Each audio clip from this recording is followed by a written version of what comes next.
Get in the back end there and just reprogram it for you, pal. What's up, guys? Welcome into the slate. That was producer Eamon. You may have heard. You even caught a snippet of that on the air. Yeah, finally. Always tries to not get on there. I'm gonna give us a little retweet. There we go. All right. Anyways, welcome into the slate. You're with me, Jeff Ulrich here at the Fantasy Grind. Give me a follow on Twitter if you haven't done that already. And Matt LaMarca at Matt LaMarca on Twitter. He doesn't have a fancy Twitter name. He's just mad. But yeah, we're going to be with you here. I think Nick Fryer is going to come in and probably give you some horrendous bets or something at some point during this show. So Matt and I will try and get all the good stuff out of the way first before he comes in. But yeah, we're going to be talking sports for the next little bit. We do have some news drop today. It's a very slow weekend in sports, Matt, which is kind of weird. The NHL has, for some reason, decided to take the weekend off, even though there's no football. The PGA has put one of their worst tournaments of the year on the state. And, we got the NBA. So, you know what? Who cares about it? Let's talk about Kyrie right off the top. I mean, asking for a trade today. The news came out. The Nets, they've lost 5 of the last 7, but Durant's due back. I mean, give us your thoughts. You're a basketball guy. Matt's a sharp NBA analyst person. Better. Well, give us your thoughts here, man. I mean, this is weird to me. It's just really unfortunate the way this whole thing has played out. If you look at the tenure of the Nets big 3, they're going to end up having played like 30 games together. It's a real shame because even this year, right before Durant got hurt, this team was really starting to put some things together. And Ben Simmons has been, doing some stuff.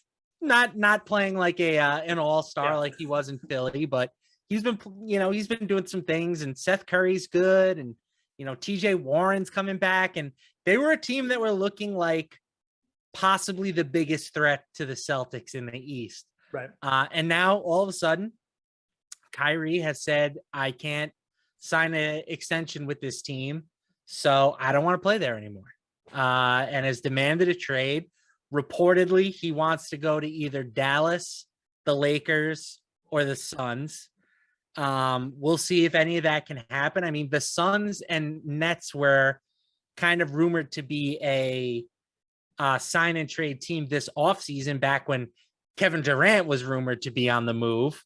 And the Nets apparently really like DeAndre Ayton, so maybe they could work something out that way. But I don't know, man. It's just, you give Kyrie Irving the benefit of the doubt, or at least I've tried to for most of his career. He's an incredible basketball player who just brings a ridiculous amount of off-court drama to the table. The fact that he is one of the few basketball players ever, probably the only one, who was like, you know what? I don't really want to play with this LeBron James guy anymore. To me, that speaks volumes. And then, it didn't work out in Boston. It didn't work out in Brooklyn. And if you're one of these teams that is thinking about bringing Kyrie Irving in, I think you legitimately have to ask yourself, what can we do that's going to make this thing different? So I don't know if there's a situation outside of just being a Rucker Park Hooper and going down every day and playing. And I don't know what's going to make Kyrie Irving happy at this point. Yeah. And as our guy Daniel behind the scenes just dropped in, now he doesn't want to play with Kevin Durant. Like what is the theme here? What a list of teams you've got. It's basically like the most crowded backcourt. It's like he's going to play with Luka, and then the Suns, Booker and Paul. I guess they can move Booker around, but like you've got he's got a list of teams there, like like legit point guards. Weird, man. Yeah, and not a lot of trade capital either. The Lakers are obviously they're still paying for the Anthony Davis trade. They don't have a lot of first round picks, and any trade to the Lakers would likely have to involve Russell Westbrook. So I don't know why the Nets would really be all that interested in doing that. The Mavericks also quietly don't have a lot of draft picks. They've had to move some first rounders to dump contracts. So they're kind of strapped. And then if you're the Suns, again, I don't understand why, like in a vacuum, is Kyrie Irving a better basketball player than Chris Paul at this point? Probably. But do you really want to take that risk? Yeah. You were a game away from the Western Conference Finals last year. Do you really want to take on the ultimate wild card in Kyrie Irving? I don't know. It's a legit question. I'm sure a lot of teams are going to be asking themselves, and it wouldn't shock me if his list of suitors is on the smaller side. Yeah. Anyways, interesting news dropping out. It really just doesn't make any sense to me why you'd be asking for a trade when you're just a free agent anyways, and you're in a semi-comfy spot. You're in the East. I mean, it's probably the weaker division. I don't know, man. Anyways, that was the big news that dropped here. So that's the basketball side. Well, when Nick comes in, he may have more thoughts. Probably not, but we'll see. So I don't know. I got the futures up. Nets still at plus 1,400 for the outright in the NBA, but clearly, these are the outright. I mean, Bucks sitting there obviously in the East now at plus 650. So I don't know. Any thoughts on there? If it changes anything like with that? I mean, is Philly worth a better look or anything like that now? Does it change anything to you, or is this kind of just you were already out in the Nets and No, I like the Nets. I mean, I thought I thought when they were fully healthy, they could win the title this year.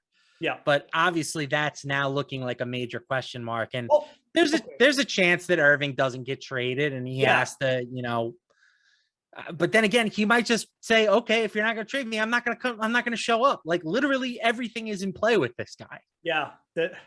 He proved that money isn't that important for him because he voluntarily didn't play last year. Right. So I think it's a clear bump to the Bucks. I think it's a clear bump to the 76ers. The Celtics, I think, are already overpriced. So I don't really have any interest in taking them. But, a team like Philly, I think at 11-1 is interesting, right? Like Joel Embiid playing some of the best basketball of his career. James Harden wasn't selected to the All-Star team for the first time since 2012, but he's still playing pretty darn well for them. So I think they get a clear bump, and 11-1, like I would feel much more comfortable backing them at that price tag than I would a team like the Grizzlies. Yeah. Like if the Nets were to drop to say like 20-1, would that might be like a good time to jump on them, just for like, even with the Kyrie risk involved that, end up. But it's really hard to not be interested in them. Yeah. With Kevin Durant. I mean, if Kevin Durant is healthy come playoff time and has just a little bit of help, he's still arguably the toughest guy in the league to stop. The Celtics did a great job of slowing him down last year, but the Celtics are a really tough team defensively, a lot of length.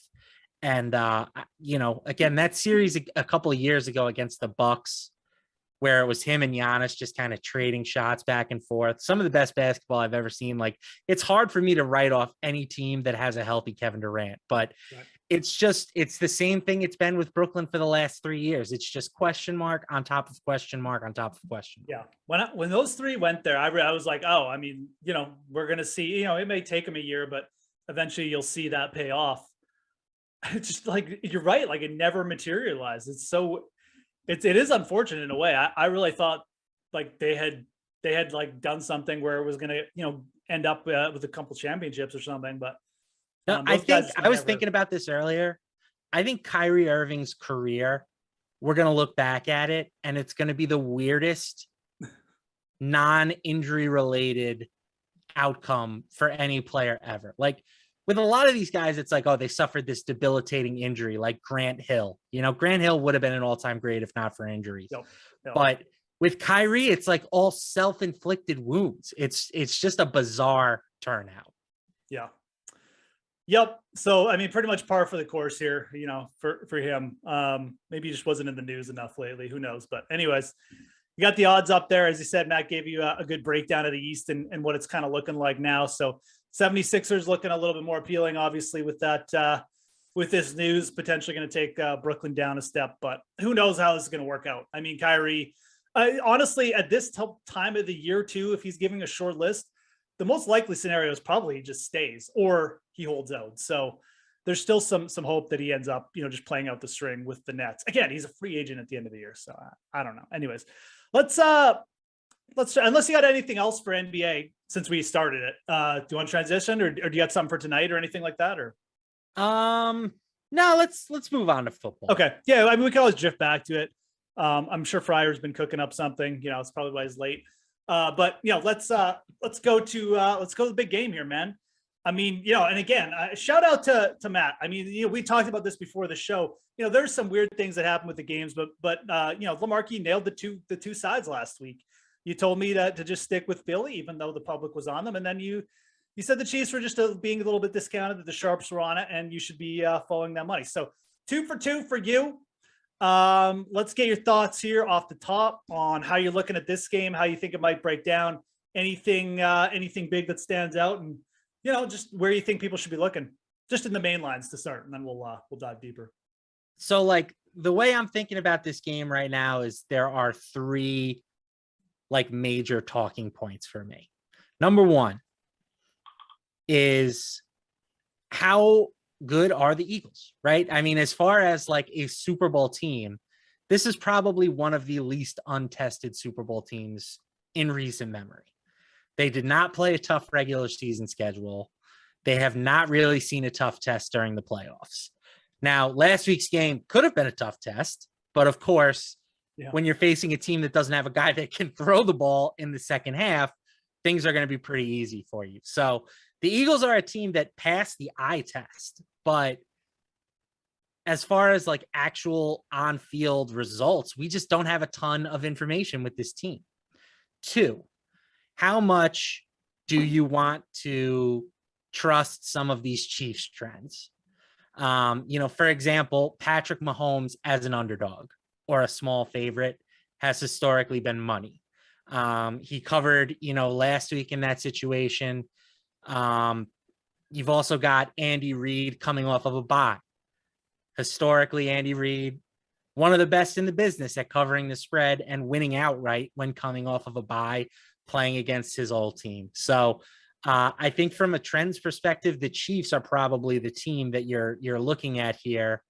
And you're like, okay, that makes the most sense. And then number 3 for me, and maybe the most important, is the status of these Chiefs receivers from a health perspective.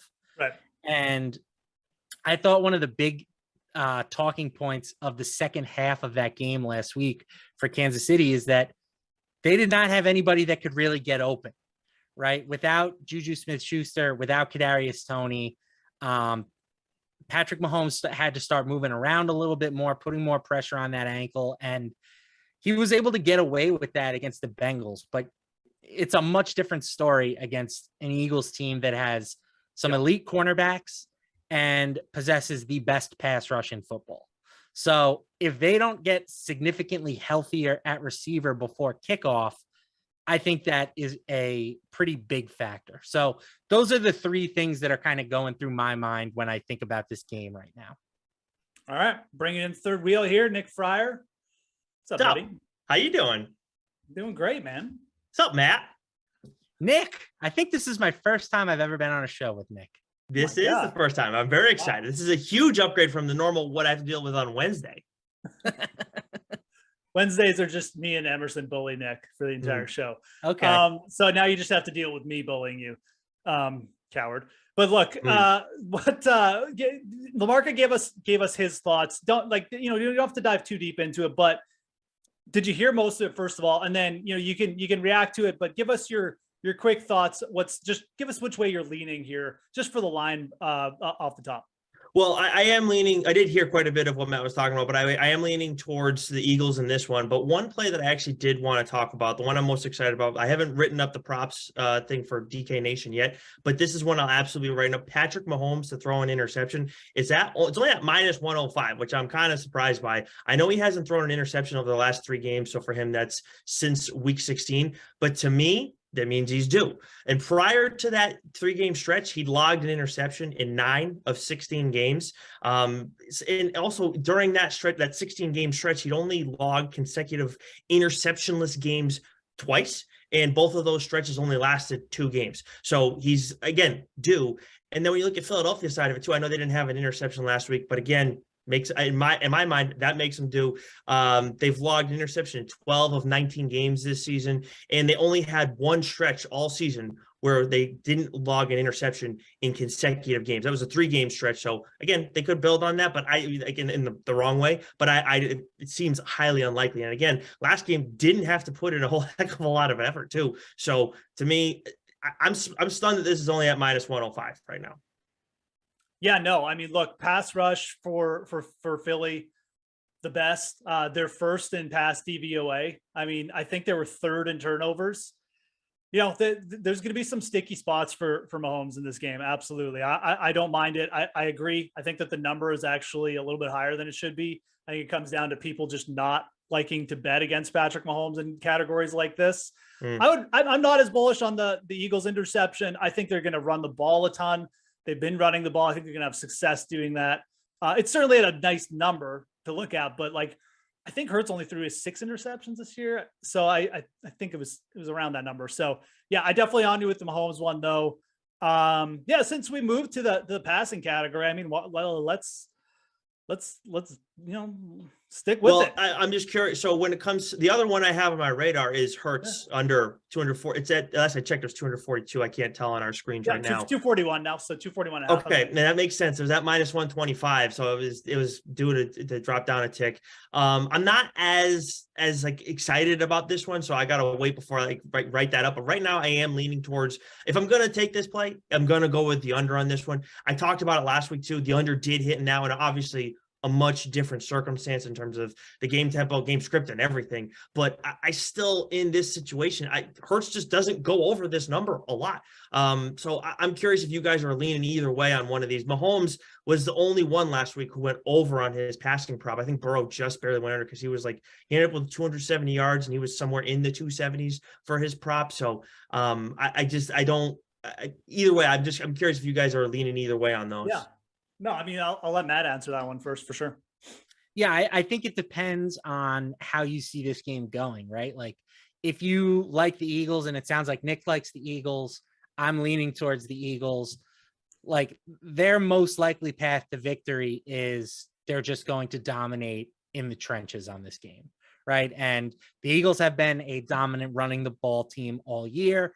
Part of that comes from Jalen Hurts, but they've also got, their trio of running backs who all seem to get the job done as well. So I could see this being a spot where the Eagles just don't throw the ball that much, right? And if conversely, like if you like the Chiefs and if you think the Chiefs can build up a lead, then that changes the equation, and Jalen Hurts probably does end up having to pass the ball more. So I think it's, how you feel about this prop is going to be kind of correlated to how you feel about this game. I'm with Nick. I think that the under is probably the move here, but again, Patrick Mahomes and the Chiefs are insanely good, and it shouldn't shock anyone if they open up a lead at some point. Yeah, certainly a range of outcomes here. One of them is that, the Chiefs make this, maybe even get out to a lead and just, push the Eagles. That's definitely it. You can't rule it out, but like you guys, I lean to the under. I think people are underrating the Eagles for the simple fact that they just had a little bit of an easier schedule. I think they're an elite team everywhere. And I definitely lean with you guys. I think that if they get out in front, they're not going to throw much and they're going to run the ball a lot. So I do like this one too.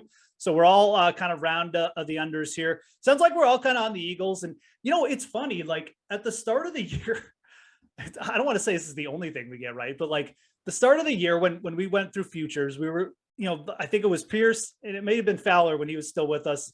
We all picked the Eagles as our future bet, and we're all kind of on here now. And I think there is something to that, that the Eagles are a really good team. And yeah, maybe they haven't played anyone, but like it's a 1-game scenario. I'm going to stick with what the stats are saying, which the Eagles have an advantage in a couple different areas. So anything else for passing here for you guys that kind of sticks out? I mean, look, we got so many props that we could go to, but passing particular with the QBs, or should we move somewhere else? Well, we can move somewhere else, but I did want to say, Jeff, like I do remember that segment specifically for some reason, because didn't you guys talk about like I don't know if it was you or if it was Reed saying that you were taking them as the last team to be undefeated? Yeah, that one was me, and that was it did pay off, first of all, and also it came down to schedule. A lot of it, they had a really easy opening schedule, but they were also, I was, pegging them to be a team that took a step up, and it was pretty obvious. They made the playoffs last year. So yeah, they were a team we've been over for a lot on the show, but things broke their way. Like they dealt with a little bit of Hurts injury, but they didn't lose too many people on defense or anything like that. And but I mean, everybody's going to deal with that kind of stuff. They have so much talent. Like it doesn't, like, as long as Hurts is usable, it seems like, with his arm, because his legs are going to get the job done. That defense is so good, and you have such talented pass catchers over there. There's just so many. This is why, again, like I'm probably. I mean, I know with the money line, the spread last I checked was 1.5. Is it changed at all? Like 1.5. So I mean, I'm not going to mess around with something like that. But this is why I don't like. I can't envision. I'm not saying it's impossible for the Chiefs to win, but it just is I have a hard time imagining that the Eagles lose this thing. It really, I think that this is such an interesting matchup just from a team building perspective, right? Like, on one hand, you have the Chiefs who are paying their quarterback like $50 million. And on the other hand, you have the Eagles who are paying Jalen Hurts like $1.5 million. Mm-hmm. So I think that if you are one of the 30 teams that did not make the Super Bowl, you should really be looking at this as you should be looking at the Eagles like this is how we should be trying to build our team. Cheap quarterback play, rushing upside is a plus, and just load up on our roster around it. If you have a non-Mahomes level quarterback and you are paying him Mahomes level money, it is not possible to win a Super Bowl in this era. To that point too, people forget that Jalen Hurts was a second-day pick.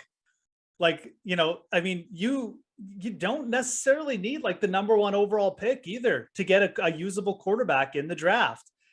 There's all kinds of athletes out there. There's guys you can fit in, build around. The Eagles have done that. So, you're right. From a building perspective, I mean, Patrick Mahomes is going to make his team competitive, but that next level, can you get there with a $50 million quarterback?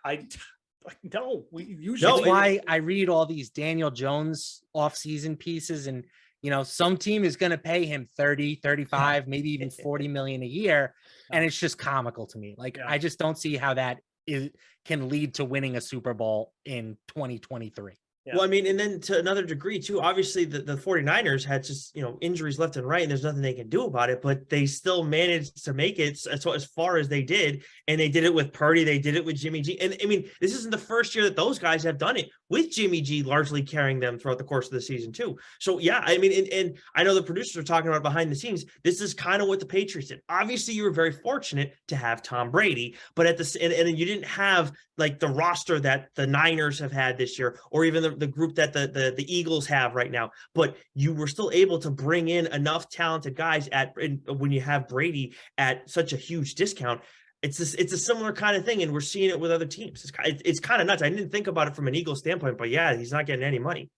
The hardest thing for teams to do in the NFL is trade their star players when they're at their peak. It almost never happens, but if more teams would do it, they'd probably have more success over the long run. So anyways, let's what do we got for rush and receiving? Anyone, rush line, over under, receiving props, you can go the alt lines.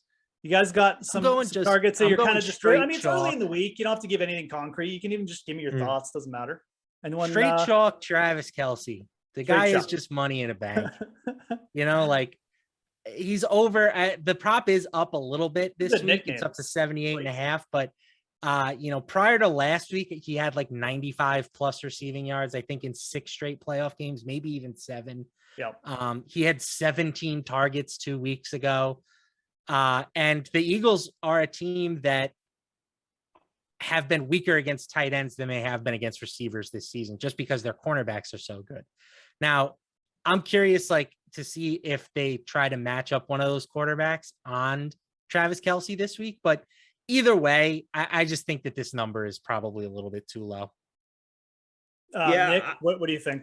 I don't know if I'm as bullish as Matt is on it, but I will say that was the first one I thought of when we're talking about rushing and receiving props, because it seems low. I mean, just looking at it, you're like 78 yards for Travis Kelce. Like, really? That's it? Well, that's probably get 15 targets. That's where he was last week, roughly. I think it was because I wrote that one up. We talked about it not this past Wednesday, but the prior. I think it was floating around 76, 77 and a half. So it's not that far fetched to see him at this number. But I still tend to agree. I'm not like as sold, because I'm looking at some of the numbers throughout the course of the season and seeing what tight ends have done against the Eagles. And there are some games where quite not as good numbers, but if I start breaking down and seeing the good guys versus like the good tight ends versus the bad ones, that's where I'm seeing some of these spikes in receiving yards. So it's not a bad bet to bet on him. If he's under 80 right now for this, it's not a bad bet to take the over on that one, because like you're saying, they're going to feed him a ton still. I just wonder though, because that secondary is so good,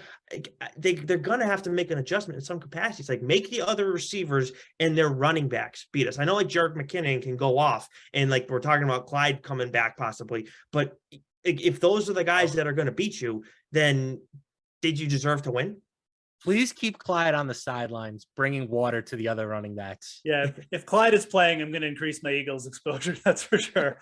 So we'll keep an eye on that. And we're talking about Clyde Edwards-Helaire, if you guys are wondering. Eagles receivers are interesting. A lot more variance there, I think. Devonta Smith's number looks too low to me to start off. I don't think there should be this big a gap between him and AJ Brown. 61.5, I'd lean over. But I'm not crazy about betting overs on the Eagles receivers either. I think they're going to be running the ball up, but Smith would stick out as the one guy I would take an over on there. Any thoughts there, Matt? Or you can even just go to the running backs if you got something else. Yeah, I would, if anything, I would probably just lean towards AJ Brown under. Similar logic, right? Yep. But instead of saying that I think Smith's prop is too low, I think Brown's prop is probably just too high. And I do think that the Eagles are going to run the ball until Kansas City proves that they can stop it. And I'm not sure that they can. So I really think that this could be a low volume game for all the Eagles. And if you're on that train, by the way, I do like betting the Miles Sanders alt lines this week. You can get plus 5,000, plus 5,000. Plus 5,000. Nice. I'd be retiring. The Jeff Ulrich special plus 5,000. That's my golf bets. For 100 plus yards, Miles Sanders at plus 500. We got no load management concerns. We got a Chiefs defense allowed over 6 yards per carry to Travis Etienne a couple games ago. Now you're getting a better rushing team. I think Miles Sanders could be in for a big game. Nick, you got anything on Sanders or AJ Brown or any Eagles? You can go into wherever you want. Well, Sanders, you make an interesting point about not having to worry about load management and anything, but I'm also just curious from a Gainwell angle. Like, I mean, looking at what he's done the past few games, it's set at 19.5 for his rushing prop. And I mean, last game crushed it. Last game, the game before that pulverized it. Game before that, like easily passed it. I mean, it seems like if he's getting, I don't know, like 8 carries in the game, that's like very much an attainable number for him. And I mean, I think that's for a halfway decent running back in the game, like 8 touches and you get 20 yards. I don't think that's that far-fetched for anybody. Again, I got to look more at some of these numbers here, but that is one that jumps out to me. I'm not like Miles Sanders, 59.5. Sure, maybe, or maybe one of those higher end ones that you were talking about, Jeff. But I think if you're looking for a cheap one that maybe you could just get a little lucky, again, a couple big plays and Gainwell goes over that number. If you're making a single game parlay for this game and you like the Eagles, think about taking them to cover like a touchdown and taking it over on Gainwell's props. Because what have we seen from Gainwell when he gets his carries? The Eagles are ahead. They want to run the ball more. They take Sanders off the field a bit. Gainwell comes in and gets like 30 yards against the tired defense. So those two correlate really well. And I'm not against you at all here. Nick, I agree. I mean, I think that's a highly likely scenario for this game, so I really don't mind it. I'd rather just load up on Sanders, but Gainwell, would it shock me if both these guys went over? No, I think Matt said it perfectly. The Eagles are going to run the ball until they are proven that it's not effective enough, and that may not happen at any time in this game. So something to think about there. But yeah, let's I mean, we got a few minutes Can I left. give you my long shot special? Yes, absolutely. Throw out whatever you want here. Touchdown prop, anytime Yeah, let's do it. touchdown. Here we go. Jody Fortson. I thought you were going to say Jody Foster. Yeah, Jody Foster, anytime touchdown. Jody Foster. She was Jody great in Panic Fortson, Room. 13-1. I think that, listen, Fortson's not going to score very often, right? He had 2 touchdowns in the first 4 weeks, and he hasn't gotten on the board since then. But with all the uncertainty right now with the Eagles receiving core, I think that there's a chance that he's on the field a bit more often than usual. And as a tight end, there's a good chance that he's going to be on the field around the goal line. And you know the Chiefs have some crazy plays that they've been cooking up with this bye week. They're going to break out the ring around the Rosie 2.0. They're going to be running all sorts of weird stuff. You know how Andy Reid gets. So have weirder things happened than Jody Fortson scoring a touchdown in the Super Bowl? Yes, weirder things have happened. I'll take my chances at 13-1. Silence of the Lambs. Nice Keontae with Jody Fortson. You get plus 6,000 for first touchdown on Jody Fortson. I'm betting that. I mean, that's just like when you get plus 6,000, you have to bet it. Nick, give me a touchdown prop. I just got major Kevin from The Office vibes from Yeah. Jeff on that one. When anybody gives you those types of odds, you take them. What was it? If John Cougar Mellencamp wins an Oscar, Yeah, I think that's what it was. I'm going to be a rich man. Is it? I know we're tight on time. Is it okay if I actually switch this over to NBA? I don't care. Go for it. Okay, Yeah, go, baby. Okay, because there was a play I was going to talked give about- out Marcus Campa's mine, but we can let's finish with NBA. Okay, We got like so- all week to talk about the Super Bowl. Don't worry about it. Exactly, and you're going to be hanging out with Emerson in person. He's all excited about it. It's all he's talking about every day. Not jealous at all that he's going to get to hang out with you, but whatever. I get your background at least. So the play that I talked about on the sweat earlier this morning that I was like wait and see on a little bit because we needed a little bit of news. LaMelo Ball. Was waiting on to see if he was going to play because I like the Hornets at Pistons first quarter total, taking the over on that. It was 62.5 earlier in the day. It's 61.5 now. And LaMelo not on the injury report, so it seems like we're good. Again, keep paying attention to it because who knows? But he's not on there. I think it's safe to make a move on this play. The Hornets are on their second leg of a back-to-back. The Pistons are not an efficient defensive team, obviously, but one of the things that really stands out to me on top of the Hornets being on the second leg of a back-to-back, the over is 16-9 on first quarter totals in games played in Detroit this season. So while I'm not interested in the game total, and I'm getting even less and less interested in those as the season's going along and trying to find a way to split it up, maybe look at the first quarter, look at the first half totals, because it just seems like either defense is tightened up or whatever in the second half. I think this is a good way to attack this Pistons Hornets game. Okay, there you go. Pistons Hornets over first quarter, right? Yep. 61.5. So got some good trends going there. And LaMelo Ball is still questionable, you said? No, he's not on the injury report. I just, Yeah, I thought he was playing. I did actually briefly, for some reason, look at an NBA injury report today. So there you go. Okay. Yeah, as long as he's it's just the NBA. You just you never know. I mean, look at what happened today with the Kyrie. Oh, for sure. That's why I know. asked. I mean, yeah, but okay, we like that. So we got a little bit of bets going here. We got a nice touchdown prop from LaMarca. We got some Miles Sanders action, just the Travis Kelce straight chalk you can use. So nice little conglomeration. Nick gave his Mahomes interception bet. So we're off to a good start here. This is how you get your weekend started. You got to start building your betting card now, people, because I mean, if you're not going to get to 100 bets if you don't throw in a golf one. What's my guy Scott Stallings to win the tournament right now? He was my pick this week, so I got a little Scott Stallings sweat. I'm not going to lie. I'm in a very good position. Oh, Scott Stallings is up there. Okay, he must have bounced back. He's a plus 750. He's the third favorite. My guy Keith Mitchell is second favorite. My other guy Kirk Kitayama is plus 850. So we're going head to head this weekend. It looks like LaMarca. Let's go. But yeah, all I know is my guy's got the easy course tomorrow. Well, there you go. I mean, Nice. we got some runners up there. I'm just looking at these odds. You know, if you're looking to get in right now, I mean, maybe Brandon Wu. I don't know. I think you probably actually stick to the top of the board there. But anyways, we should probably wrap here. I don't know. Do we have Madden coming up, producers? You can drop it in if we do, and I'll mention it. They said but no Madden today. no Madden. There's no Madden coming up, so I mean, we're not Sad even day. in a rush. But anything else you guys want to touch on before we head out of here? You know what? I just got to say this has been a really good day because that Kyrie Irving news, man.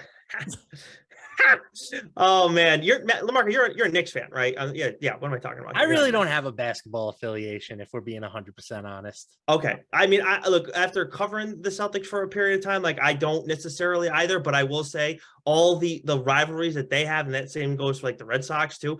The teams that are their rivals, I still hate them just as much as I always have. So when Magic Johnson is talking about, oh, I'd love to see Kyrie Irving in a Lakers uniform, I would too, because it's going to go absolutely horribly. All right. It's yeah, we spent a couple minutes on him at the beginning of the show. The Lakers are like the one team that I think should actively trade for him, because what else do they have to lose at this point? Agreed. Right. And it does seem like if anyone can rein him in, it's probably LeBron. Could a But- team exist with Westbrook, Kyrie on the team like that? Just, No, give me Westbrook to Brooklyn. I want to see what that looks like. Stay there, KD. Let's Bring him run back it to KD, the reunion. Yes. I mean, please. I would legitimately like to see that as well. but I I'd don't get know a how. Westbrook Nets jersey. I promise I will. I'm saying it now. I will buy one if that happens. I like Westbrook, but I know he kind of stinks now, but He does now, unfortunately. I still like him. Yep. Anyways, this has been The Sweat. Give these guys a follow. Oh my God, what's going on with their screen? Oh Give my. these guys a follow. Nick and I are like, It's because we got the same background. Look, if I move out of the way, then you're fine, and no Oh, one would know. okay. See? Anyways, this is creepy. There we go. At Matt Lamarca. Fryer, what's your handle? I forget. At Nick_Fryer. You guys are so lame. At Nick_Fryer. You can give me a follow at the Fantasy Grind. Guys, we got The Sweat coming in on Twitter. You're going to be able to follow us next week. It's all from Radio Row at Arizona. Still think starting at the same time, 11 a.m. Eastern. So tune in. We'll have the slate next week, same time, starting around 5:15 Eastern most days as well. We'll be doing obviously Super Bowl stuff leading up. So thanks a lot for tuning in, and have a great weekend. Talk to you next week.